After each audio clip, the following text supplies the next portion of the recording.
رسول اللہ یا رسول اللہ یا رسول اللہ یا السلام علیکم ورحمۃ اللہ وبرکاتہ۔ محترم ناظرین کرام، ماہ ذو الحجۃ الحرام کے پہلے عشرے کی مناسبت سے ماہ ذی الحجہ کے فضائل و احکام اور اس کی خصوصی عبادات سے متعلق کچھ اہم معلومات کے ساتھ آپ کی خدمت میں حاضر ہوں۔ قرآن مجید میں اللہ تبارک و تعالی نے فرمایا ہے سورۃ الفجر میں، والفجر ولیال عشر، قسم ہے صبح کی اور 10 راتوں کی۔ اس آیت مبارکہ کی روشنی میں مفسرین کرام ارشاد فرماتے ہیں 10 راتوں سے مراد ذی الحجہ کی 10 راتیں ہیں۔ حاضرین محترم، یہ وہ راتیں ہیں ماہ ذی الحجۃ الکرام کی کہ جس کی قسم رب تبارک و تعالی نے اپنے کلام مبین میں ارشاد فرمائی ہے۔ بتلانا مقصود یہ ہے کہ جو دن اور رات تمہیں دی گئے ہیں، یہ راتیں اور یہ ایام، اس کا ایک ایک لمحہ انتہائی اہم ترین ہے، متبرک ہے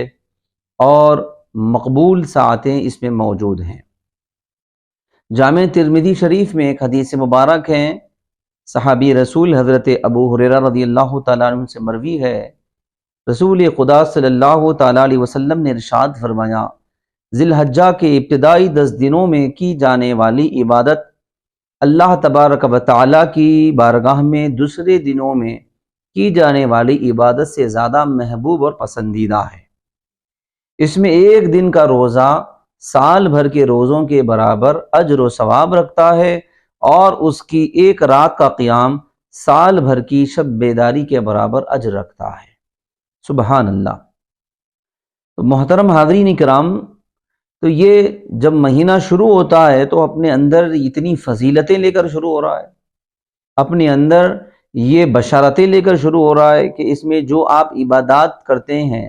بالخصوص جو اس کو روزے سے نسبت ہے، جو روزوں کا جو اہتمام کیا جاتا ہے، جو خوش نصیب بندے روزے کا اہتمام کرتے ہیں، تو ان کے حق میں سال بھر کے روزوں کے اجر و ثواب کی بشارتیں دی گئی ہیں۔ اسی طریقے سے ایک اور روایت ہے،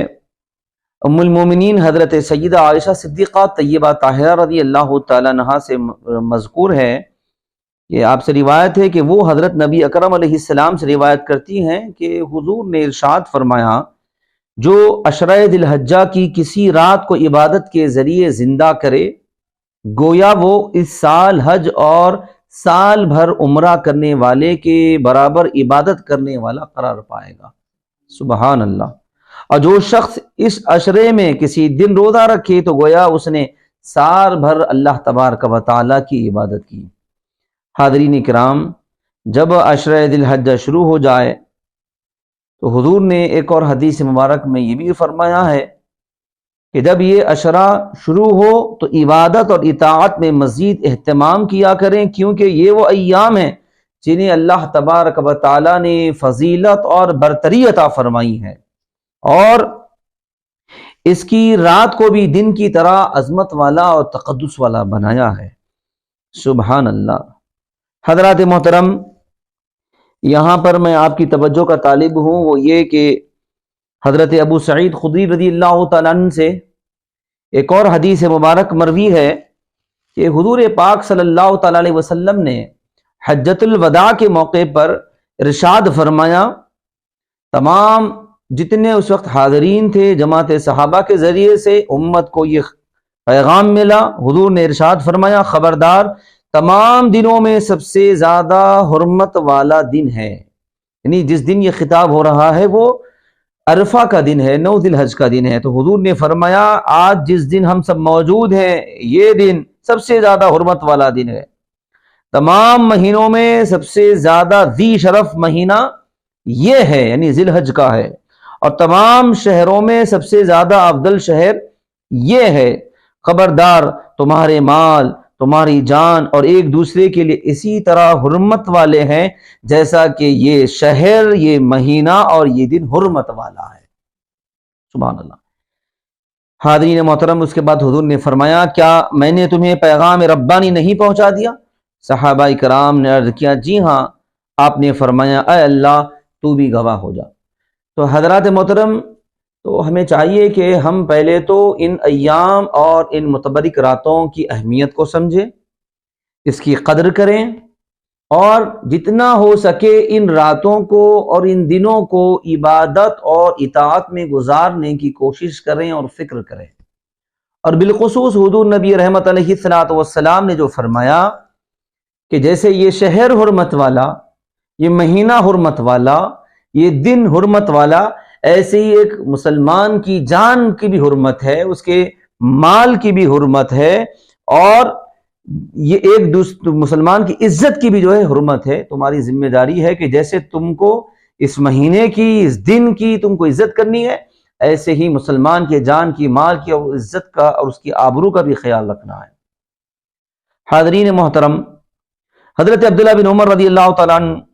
حضور نبی اکرم علیہ الصلوۃ والسلام سے روایت کرتے ہیں، آپ نے فرمایا نہ تو تمام دنوں میں سے کسی دن کی عظمت ان دنوں جیسی ہے، اور نہ ہی دوسرے دنوں کا کوئی نیک عمل ایسا ہے جو اللہ تعالیٰ کو ان 10 دنوں یعنی ذی الحجہ کے اعمال سے زیادہ پیارا ہو۔ لہذا تم ان دنوں میں یعنی ان 10 دنوں میں لا الہ الا اللہ، اللہ اکبر اور الحمدللہ کی کثرت کیا کرو۔ زبان پر کیا کلمات ہو، رب تبارک و تعالیٰ کا ذکر ہو، اس کی تکبیر ہو، اس کی تحلیل ہو اور اس کی تحمید ہو، لا الہ الا اللہ، اللہ اکبر اور الحمدللہ کے کلمات کی کثرت کرنے کی حضور پاک صلی اللہ تعالیٰ علیہ وسلم نے تاکید فرمائی ہے۔ حضرین محترم، واقعی یہ کتب احادیث میں بے شمار کثرت کے ساتھ ہم کو حضور کے فرامین ملتے ہیں، حضور کے احادیث شریفہ ملتے ہیں، جس میں بندگان خدا کو ترغیب دلائی جا رہی ہے، تاکید کی جا رہی ہے کہ ذی الحجہ کے ابتدائی 10 دن یہ فضیلت والے ہیں، برتری والے ہیں، اور یہ عبادت اور اطاعت کے لیے تمہیں دیے گئے ہیں۔ حضرت عبداللہ بن عباس رضی اللہ تعالیٰ عنہ سے ایک حدیث پاک مروی ہے، آپ سے روایت ہے کہ رسول کریم علیہ السلام نے فرمایا دوسرے دنوں کا کوئی نیک عمل ایسا نہیں جو اللہ تعالیٰ کو ان 10 ایام کے اعمال سے زیادہ محبوب ہو۔ لوگوں نے حضور سے پوچھا یا رسول اللہ، کیا اللہ کی راہ میں جہاد کرنا بھی؟ فرمایا اللہ کی راہ میں جہاد کرنا بھی، ماں سوا اس شخص کے جو اپنی جان اور اپنے مال سے نکلا اور کچھ بھی لے کر واپس نہ لوٹا۔ حاضرین محترم، حضور نے جو فرمایا اللہ تعالیٰ کو کیا پسند ہے ان 10 دنوں میں، اللہ تبارک و تعالیٰ کو ان 10 دنوں میں عبادت اور اطاعت جہاد سے بھی بڑھ کر پسند ہے۔ حضور نے فرمایا کہ ولو بالفرض اگر کوئی راہ خدا میں راہ جہاد میں نکلے اور وہ مال اور اپنی جان کے ساتھ گیا اور واپس نہ لوٹا، ہاں یہ آدمی تو چونکہ جان بھی اس نے قربان کی ہے تو فضیلت کے اعتبار سے یہ اس کی فضیلت ہے، لیکن اگر صرف عمل کی جہاں تک بات ہے، اگر وہ واپس آ رہا ہے سلامتی کے ساتھ، پھر دوسری جانب ایک طرف عبادت گزار بندہ ہے، ان 10 دنوں کی عبادت اس کے پاس ہے، تو یہ ذی الحجہ کی ابتدائی جو 10 ایام کی جو عبادتیں ہیں یہ فضیلت کے اعتبار سے برتری رکھتے ہیں۔ سبحان اللہ۔ حاضرین محترم، ایک اور حدیث مبارک ہے، حضرت جابر رضی اللہ تعالیٰ عنہ حضور نبی کریم علیہ السلام سے روایت کرتے ہیں اللہ تعالیٰ کے نزدیک ذی الحجہ کے 10 دنوں سے بڑھ کر کوئی دن بھی فضیلت والے نہیں ہیں۔ صحابہ کرام نے عرض کیا یا رسول اللہ، اللہ کی راہ میں گزرنے والے دن بھی ان کی مثل نہیں ہے؟ آپ نے فرمایا نہیں، ہاں اگر کوئی اللہ کی راہ میں اپنے آپ کو خاک آلود کر لے، یہ جہاد کی طرف اشارہ ہے کہ وہ ان ایام کے اجر برابر اجر پا سکتا ہے۔ سبحان اللہ۔ حاضرین محترم، تو جیسے دنیا میں انسان ایک دوسرے کی پسند کا خیال کرتا ہے، ماں باپ کو اولاد کی پسند کا لحاظ ہوتا ہے، فرما بردار اولاد کو والدین کی پسند کا لحاظ ہوتا ہے، فرما بردار شاگرد کو استاد کی پسند کا لحاظ ہوتا ہے، اور وفادار مرید کو اپنی مرشد کی پسند کا لحاظ ہوتا ہے، تو ایک دوست کو دوسرے دوست کی پسند کا خیال ہوتا ہے۔ یہ ایک فطری بات ہے. یہ دنیا میں ہم دیکھتے ہیں لوگ جس سے محبت کرتے ہیں ان کی پسند کا بھی لحاظ کرتے ہیں, ان کی پسند کا خیال بھی کرتے ہیں. تو میں تمام دیکھنے والے ناظرین سے میں اپنے آپ کو اس میں شامل کرتے ہوئے میں یہ درخواست کرتا ہوں کہ ہمیں ہر کسی کی پسند کا خیال, ہم کو ہر کسی کی پسند کا لحاظ, ہم ہر کسی کی پسند کو پورا کرنے کے لیے فکر میں لگتے ہیں, تیاری کرتے ہیں, اہتمام کرتے ہیں اور اس پسند کو پورا بھی کرتے ہیں اور پھر خوش بھی ہوتے ہیں. تو حاضرین محترم, جیسے ہم دنیا والوں کی پسند کو خیال پورا کرنے میں خوشی محسوس کرتے ہیں, تو ہماری ذمہ داری ہے کہ ہم کو یہ بھی سوچنا پڑے گا کہ اللہ تعالیٰ کو کیا پسند ہے, اللہ کی پسند کا بھی ہم کو خیال رکھنا ہے. اور ذی الحجہ کی ابتدائی جو 10 دن کی جو فضیلت ہے, جو عبادتیں ہیں, اللہ تبارک و تعالیٰ کو ایسے اطاعت گزار بندے پسند اور ایسی عبادت پسند جو ذی الحج کی ابتدائی 10 دنوں کی نسبت سے کی جا رہی ہے. تو حضرات محترم دیکھیے, اگر ہم ان فضیلتوں کو پیش نظر رکھتے ہوئے, اس کا خیال کرتے ہوئے اگر عبادت میں ہم مصروف ہو جائیں گے, جو بھی ہم عبادت کا اہتمام کریں جس شکل میں بھی ہو, اور ان دنوں کی حرمت کا خیال کرتے ہوئے شریعت کے مطابق ان عبادتوں کا اگر اہتمام کر لیا جائے, اور رب تبارک و تعالیٰ کی ذات سے قوی امید ہے کہ اگر اللہ کی پسند کے لیے اگر ہم ادنا سے اگر کوشش کریں گے, اگر یہ ادا اگر اللہ تبارک و تعالیٰ کو پسند آ جائے گی, تو یہ سال بھر کے روزوں کا اجر و ثواب یقینی ہے اور دیگر ثواب یقینی ہے. اس سے سب سے بڑھ کر بات یہ ہے کہ جب اللہ کسی بندے کی کسی ادا کو جب پسند فرماتا ہے, جب قبول کر لیتا ہے, تو اللہ تبارک و تعالیٰ اس ایک بہانے کے ذریعے سے اس بندے کی مغفرت فرما دیتے ہیں.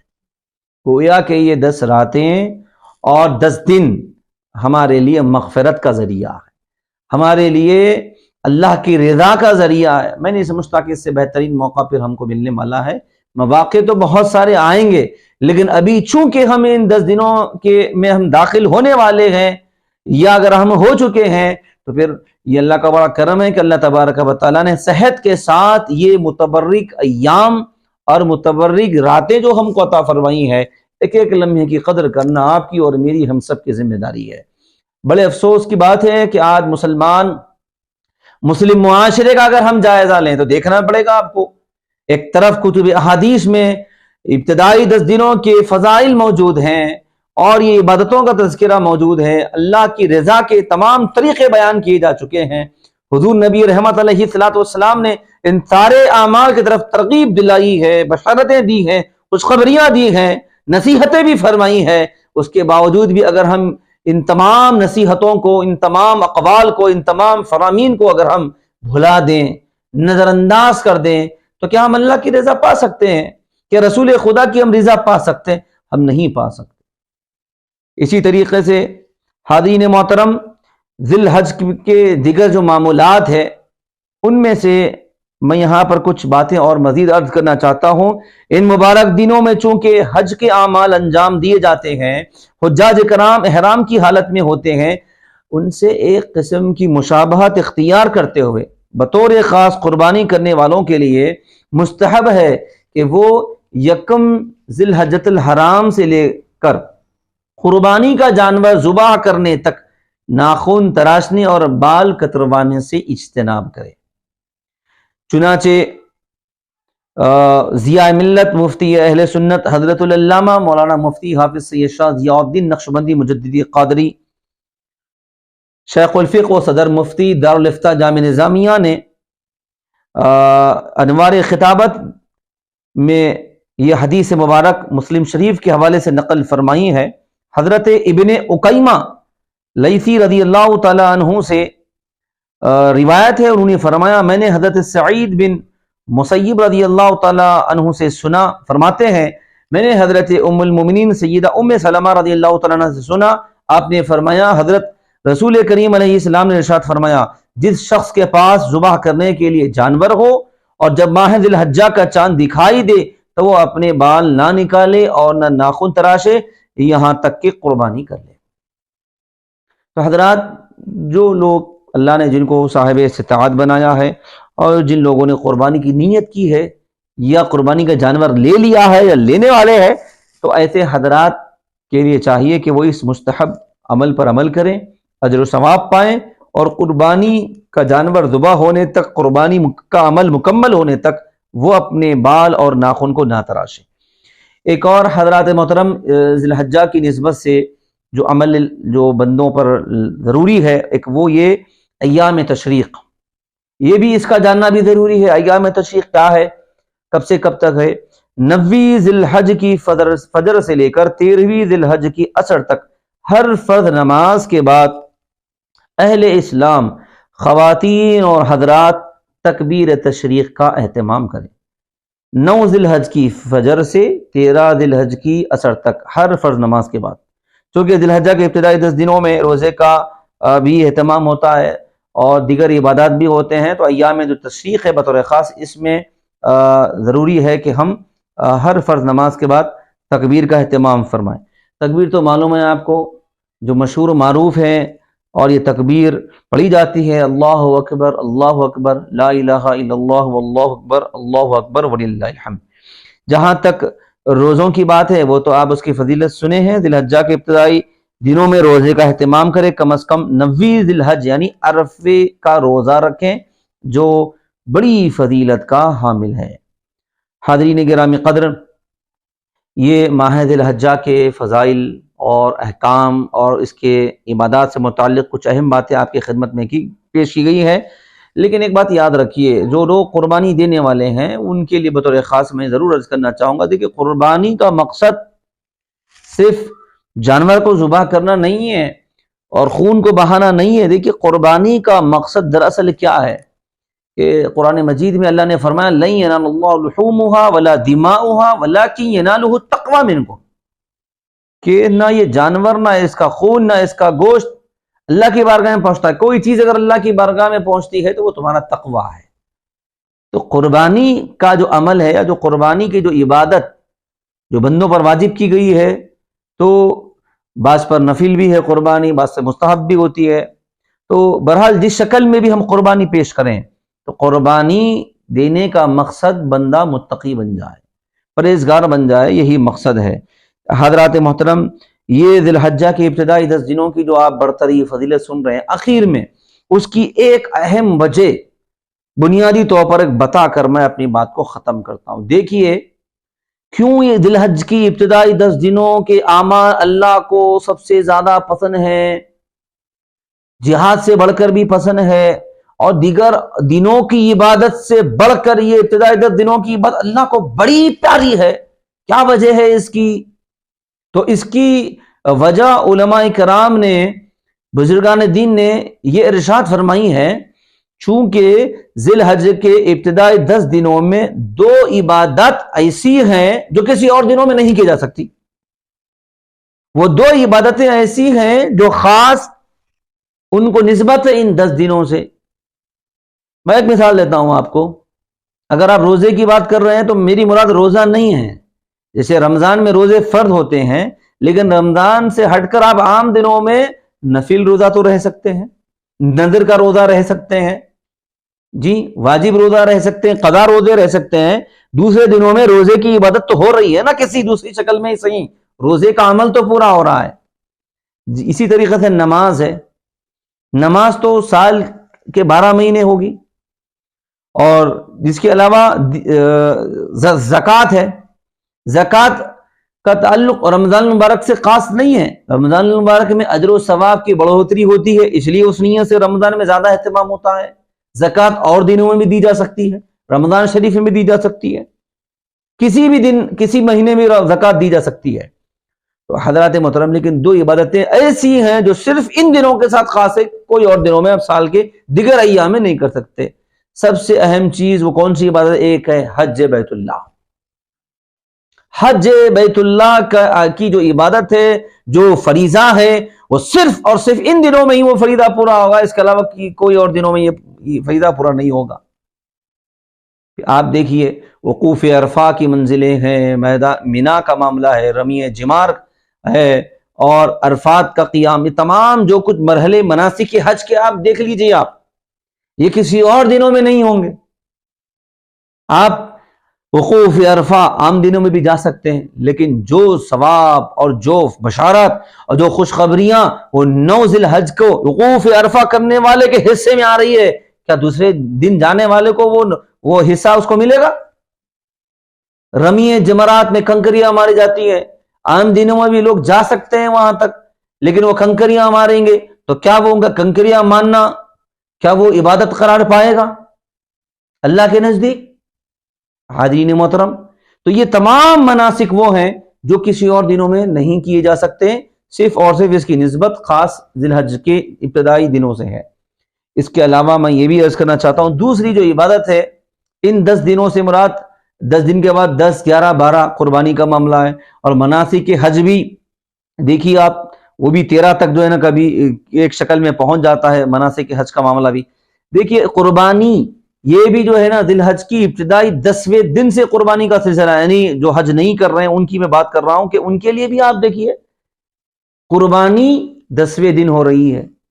عید الاضحیٰ کا دن 10 ذی الحجہ کا دن ہے، اور اس دن سب سے بڑی عبادت قربانی ہے، اور اللہ تبارک و تعالیٰ کو اس دن کون سی عبادت پیاری ہے؟ وہ جانور کا خون بہانا اللہ کو سب سے زیادہ پسندیدہ جو ہے اللہ کا عمل ہے، جو اللہ بندوں کے عمل کو پسند فرماتا ہے۔ تو قربانی کا بھی جو عمل ہے، جو عید الاضحیٰ کا جو پہلا دن ہے، وہ بھی ابتدائی 10 دنوں میں شامل ہے۔ تو یہ وجہ ہے کہ ابتدائی 10 ایام جو ہے دیگر اور ایام کے مقابل میں سب سے زیادہ جو ہے اہمیت والے رکھتے ہیں، سب سے زیادہ فضیلت کے اعتبار سے برتری ان کو حاصل ہے۔ وجہ یہ ہے کہ اس میں تمام عبادتیں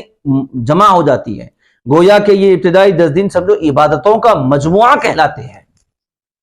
ان 10 دنوں میں جو عبادتیں جمع ہوتی ہیں، جتنی عبادتیں 10 دنوں میں جمع ہوتی ہیں، کسی اور دنوں میں جو ہے نا اتنی عبادتیں جمع نہیں ہوتی۔ اس وجہ سے یہ جو ہے نا فضیلت اور برتری رکھتے ہیں۔ اور دیکھنے والے ناظرین سے میں آخر میں اپیل کرنا چاہوں گا کہ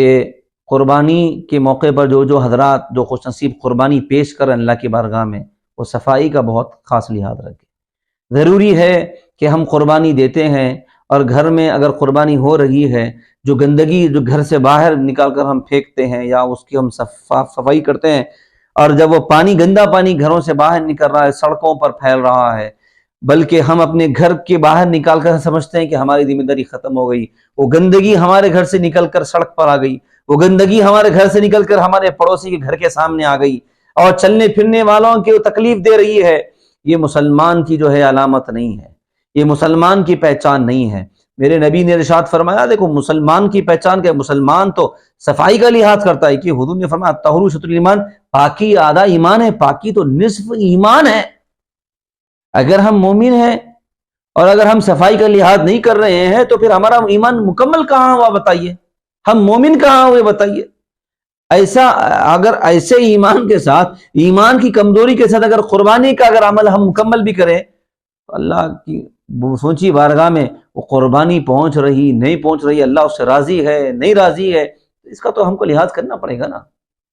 اور یاد رکھیے، راستے سے تکلیف دہ چیز کا ہٹانا بھی نیکی ہے۔ تو مسلمان تو دنیا میں آیا ہی اسی لیے ہے کہ تکلیف دہ چیزوں کو راستے سے ہٹانے کے لیے، نہ کہ جو ہے نا راستوں کو تکلیف دہ بنانے کے لیے، راستے پر چلنے والوں کو تکلیف دینے کے لیے۔ تو جو اس سے گندگی نکلے، جو ویسٹیج نکلے حکومت کی طرف سے اور کارپوریشن GHMC کی طرف سے، جو مخصوص مقامات متعین کیے جاتے ہیں، جو باکسز لگائے جاتے ہیں، جو کچھ بھی انتظام کیا جاتا ہے، آپ اس کو فالو کریے، اور گندگی نہ گھر کے باہر ہو، نہ سڑکوں پر ہو، نہ پڑوس کو اس سے تکلیف ہو، نہ چلنے پھرنے والوں کو اس سے تکلیف ہو، اس کا خیال رکھیں اور ہر چیز کا خیال رکھیں۔ اللہ رب کریم سے دعا ہے مولا تبارک و تعالی ہم تمام کو ذی الحج کے ابتدائی 10 دن میں کی جانے والی ہم سب کی عبادتوں کو قبول فرمائیں، اور یہ 10 دنوں کو ہم سب کے لیے نجات کا ذریعہ بنائیں۔ وآخر دعوانا الحمد للہ رب العالمین۔